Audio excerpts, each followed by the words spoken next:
मध्य प्रदेश में कांग्रेस की राज्यसभा कैंडिडेट मीनाक्षी नटराजन का नामांकन रद्द होने के बाद कांग्रेस जो है यहाँ पर धरने पर बैठी है। ये तस्वीरें देखिए आप भोपाल की, यहाँ पर धरने पर बैठे हैं कांग्रेस के तमाम बड़े नेता और ये पूरी मांग है कि इस पूरे मामले में जिस तरह नामांकन रद्द किया गया है वो कहीं ना कहीं अन्याय है और उसके लेकर चुनाव आयोग के दफ्तर तक भी पहुंची है कांग्रेस। और अब यहाँ पर आप देखेंगे तो दिग्विजय सिंह के अलावा मध्य प्रदेश कांग्रेस के अध्यक्ष जीतू पटवारी, इसके अलावा उमंग सिंगार नेता प्रतिपक्ष वो और तमाम बड़े नेता जो यहाँ पर नजर आ रहे हैं। और ये धरना इसलिए है कि जिस तरह से एकमात्र कैंडिडेट जो कि कांग्रेस की तरफ से खड़ा किया गया था मीनाक्षी नटराजन, और उसके बाद जिस तरह से उनका नामांकन रद्द किया गया उसके खिलाफ ये धरना है और हाथों पर काली पट्टी बांधकर यहाँ धरना देते हुए नजर आ रहे हैं कांग्रेस के तमाम विधायक, बड़े नेता।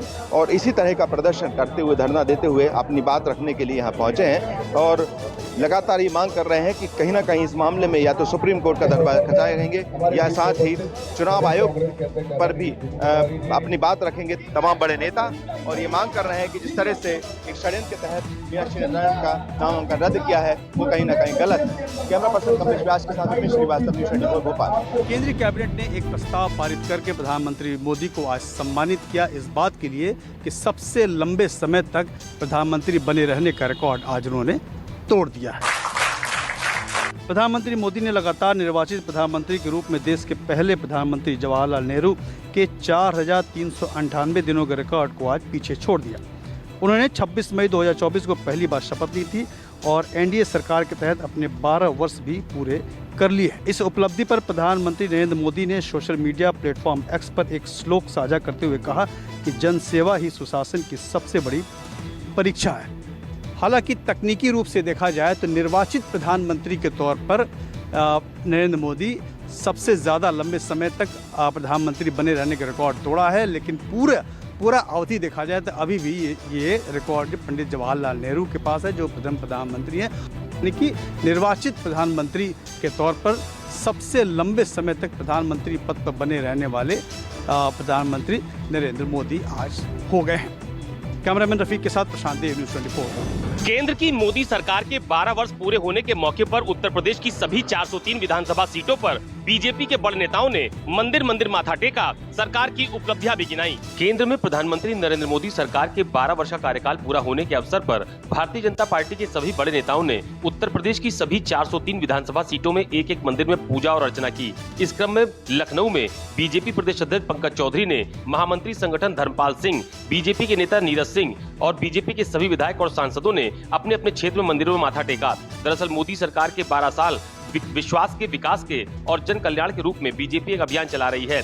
इसके तहत 14 जून तक जनसंपर्क करने का कार्यक्रम है। वहीं समाजवादी पार्टी ने बीजेपी के इस अभियान पर तंज कसते हुए कहा है कि आप सबसे लंबा कार्यकाल किसका है उसके दिन गिन रहे हैं, लेकिन देश ये खोज रहा है कि आखिरकार उपलब्धि क्या है।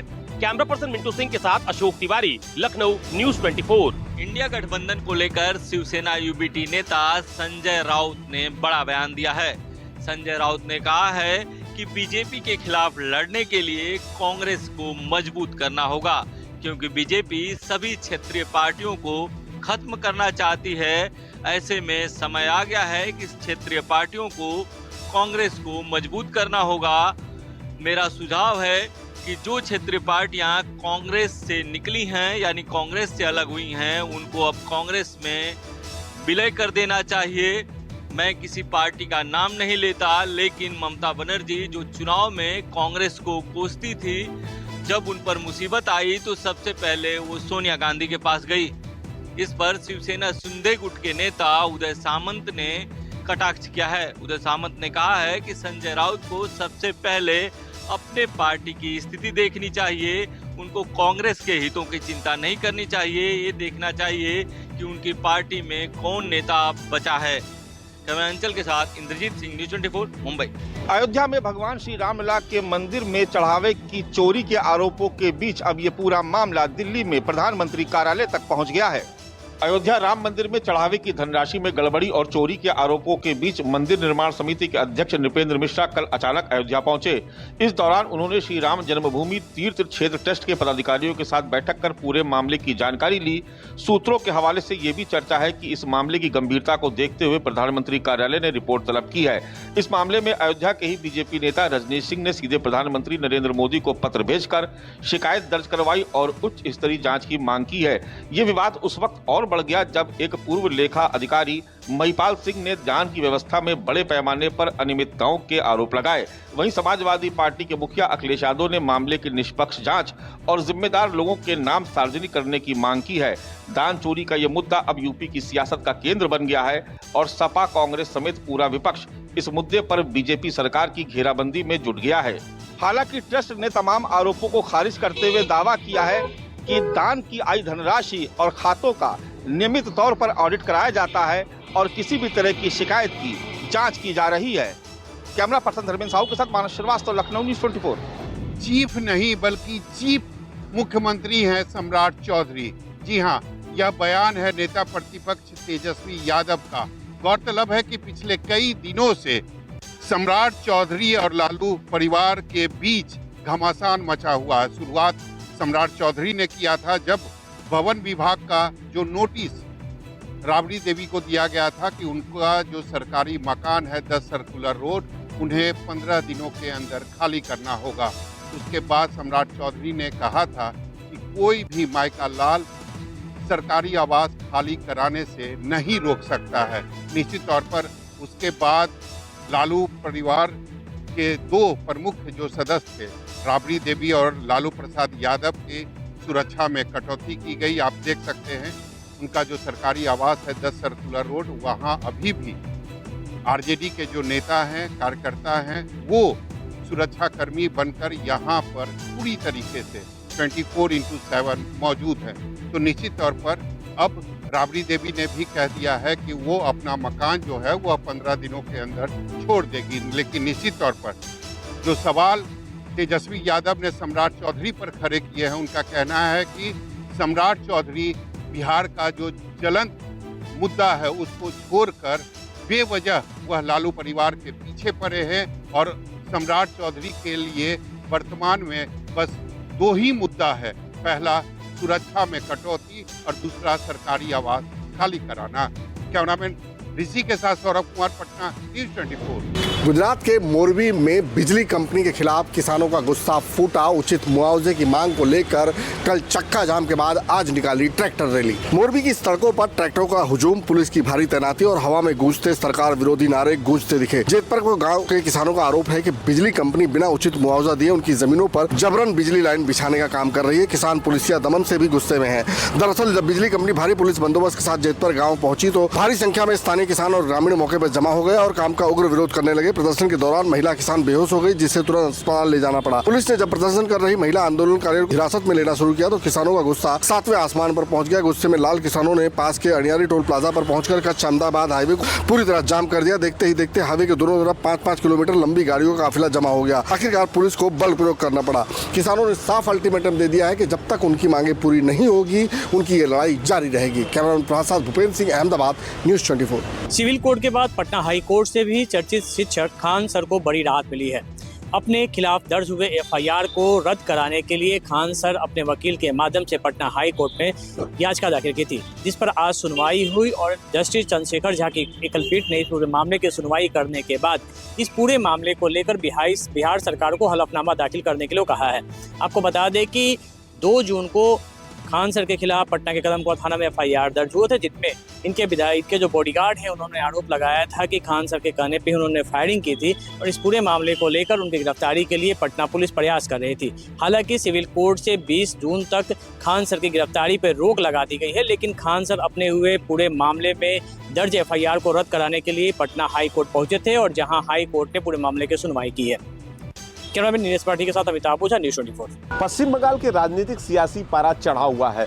सिग्नेचर को लेकर लगातार सीआईडी के आला अधिकारी अभिषेक बनर्जी के घर और ऑफिस में दस्तक दे रहे थे, लेकिन कल यहाँ पे कालीघाट में मुख्यमंत्री ममता बनर्जी जो पूर्व थी, उनके घर में सीआईडी के अधिकारी पहुंचे। करीबन 2 घंटा तक वहाँ पे जहाँ पे प्रेस कॉन्फ्रेंस किया जाता है, वहाँ पे सीआईडी के अधिकारियों ने कई ऐसे अहम दस्तावेज को सर्च किए हैं, जिस बात का पता लगाना चाह रहे थे कि क्या मीटिंग यहाँ पे कालीघाट में जो ऑफिस है या ममता बनर्जी का जो घर है वहाँ पे किया गया है या नहीं किया गया है। अभिषेक बनर्जी और ममता बनर्जी जो कि दिल्ली में इंडिया गठबंधन के बैठक में गए थे, इन सब चीजों को लेकर सीआईडी अधिकारी ने यहां से स्कैनिंग करके निकले हैं। इस बात को लेकर कोलकाता हाई कोर्ट में एक मामला दायर किया गया है कि जब ममता बनर्जी और अभिषेक बनर्जी घर पे नहीं थे तो सीआईडी के अधिकारी वहां पे कई ऐसे दस्तावेज की स्कैनिंग करके लेके गए जो यहाँ पे सही नहीं है। यानी जब तक वे घर में नहीं थे तो सीआईडी अधिकारियों को इस तरह से बिना परमिशन का घर में नहीं घुसना चाहिए था, जिसकी सुनवाई जल्द होने जा रही है। तो कह सकते हैं कि अभिषेक बनर्जी को सिग्नेचर कर लेकर लगातार सीआईडी की तरफ से सम्मन भेजा जा रहा है और सीआईडी के अधिकारी उन्हें 3 नोटिस भेज चुके हैं। अभिषेक बनर्जी को कल 5 बजे तक भवानी भवन में हाजिर होना था, लेकिन अभिषेक बनर्जी हाजिर नहीं हुए हैं। कैमरामैन पंकज के साथ मनोज पांडे, न्यूज़ 24 कोलकाता। पुणे जिले के पिंपरी चिंचवड़ में अवैध निर्माण पर कार्रवाई करने गई मनपा और पुलिस की टीम पर पथराव किया गया है। यह पूरा का पूरा मामला सोमवार और मंगलवार देर रात का बताया जा रहा है। जानकारी जो निकलकर सामने आ रही है उसके मुताबिक पिंपरी चिंचवड़ की मनपा टीम और पुणे पुलिस जो है वो 11 अवैध धार्मिक स्थलों पर कार्रवाई करने के लिए गई थी। तभी गुस्साए लोगों ने मनपा और पुलिस की टीम पर पथराव किया। इस पत्थरबाजी में 18 पुलिस कर्मियों के घायल होने की सूचना मिली है। तो वहीं इस पूरे मामले में अब तक सिर्फ 2 लोगों की ही गिरफ्तारी की गई है। फिलहाल पुलिस ने इस मामले में 500 से ज़्यादा लोगों के खिलाफ केस दर्ज कर मामले की जांच जो है वो शुरू कर दी है। कैमरामैन दिलीप आवरे के साथ राहुल पांडे, न्यूज़ 24 मुंबई। सारे पंजाब की नज़रें आज अमृतसर जिला कचहरियों के ऊपर लगी थी, जहां पर श्रोमणी अकाली दल के नेता बिक्रम सिंह मजीठिया के मामले पर सुनवाई शुरू हो चुकी है और बिक्रम सिंह मजीठिया ने अंतरिम जमानत मांगी हुई है, क्योंकि बिक्रम मजीठिया के खिलाफ मजीठा पुलिस स्टेशन में एफआईआर दर्ज की गई थी कि मजीठा ने अपने साथियों के साथ पुलिस स्टेशन के ऊपर हमला कर दिया और इसी के चलते ही इस एफआईआर में बिक्रम सिंह मजीठिया समेत 5 लोगों को नामजद किया गया था, लेकिन उनमें एक वकील बिक्रमजीत सिंह भाट भी थे। और आज एक स्पेशल इन्वेस्टिगेशन टीम ने जो रिपोर्ट अदालत में दी कि बिक्रमजीत सिंह भाट का इसमें कोई भी लेना देना नहीं है और अदालत ने आज बिक्रम सिंह मजीठिया के वकील बिक्रमजीत सिंह भाट को बरी कर दिया और बिक्रम सिंह मजीठिया के मामले में जो डेट है वो कल तक के लिए डाल दी गई है और वहीं पर अमृतसर रूरल पुलिस को इस मामले में जवाब देने के लिए भी कहा गया। कैमरामैन गंभीर सिंह राणा के साथ विशाल अंग्रेज, न्यूज़ 24 चंडीगढ़। भारी कर्ज के बोझ के तले डूबी हैं गुजरात की नगर पालिकाएं। हालात इतने बदतर हैं कि जनता को पानी पिलाने वाली इन संस्थाओं पर ही 148 करोड़ रुपए पानी का बिल बकाया है। कर्ज में डूबी हुई कुल 16 प्रमुख नगर पालिकाओं में से सबसे ज़्यादा बोटाद पर 41 करोड़, अंजार पर 40 करोड़ और पाटन पर 38 करोड़ का कर्ज है। स्थिति यह है कि पानी का बिल चुकाने के लिए भी सरकारों से लोन लेना पड़ रहा है, जिसकी किस्त भी ये नगर पालिकाएं चुका नहीं पा रही हैं। आरोप है कि चुनाव खत्म होते ही सरकार का रुख बदल गया। अब जनता से सख्ती से टैक्स वसूलने की तैयारी है ताकि खाली खजाना भरा जा सके। ऐसे में सवाल उठ रहा है कि बरसात में खराब होने वाली सड़कों की मरम्मत, स्ट्रीट लाइट, सीवरेज और अन्य बुनियादी सुविधाओं के लिए कहां से आएगा। सवाल ये भी है कि आखिर ऐसी स्थिति के लिए जिम्मेदार कौन है और इसका हल क्या होगा। Cameraman Prasad Bhupendra Singh, Ahmedabad, news 24। Tender king Rishu Shri के मामले में जांच जैसे जैसे आगे बढ़ रही है, कई नए खुलासे होते जा रहे हैं। इस पूरे मामले में अब तक जहां 2 आईएएस अधिकारियों को निलंबित किया जा चुका था, वहीं रीशू श्री और उसके कंपनी के मैनेजर संतोष कुमार को गिरफ्तार कर लिया गया। लेकिन आज इस पूरे मामले में एसबीओ ने एक बड़ी कार्रवाई की है और एक आईएएस रैंक के अधिकारी मुमुक्षु चौधरी सहित 3 अधिकारियों की गिरफ्तारी की गई है। ये काफ़ी महत्वपूर्ण गिरफ्तारी है जो बताती है कि इस पूरे मामले को लेकर सरकार किस कदर सजग है और आने वाले दिनों में इसमें कई और बड़ी गिरफ्तारियां हो सकती है। हालांकि इस मामले को लेकर एसबीयू ने आईएएस अधिकारी संजीव हंस को भी नोटिस करके पूछताछ के लिए बुलाया था, लेकिन वो पूछताछ के लिए हाजिर नहीं हुए और जब उनके घर टीम छापेमारी करने के लिए गए तो वो अपने घर पे भी नहीं मिले, वो अंडरग्राउंड हो चुके हैं। बताया जा रहा है कि संजीव हंस की भी गिरफ्तारी इस मामले में जल्द ही हो सकती है। ये एक ऐसा पूरा मामला है जिसमें कई ब्यूरोक्रेट जांच के दायरे में आ गए हैं और पूरे मामले की जांच चल रही है अभी। और ऋषु श्री जो फिलहाल पटना के बेउर जेल में बंद है, उसे भी रिमांड पर लेने की तैयारी है। कैमरामैन ऋषिनाथ के साथ अमिताभ ओझा, पटना न्यूज़।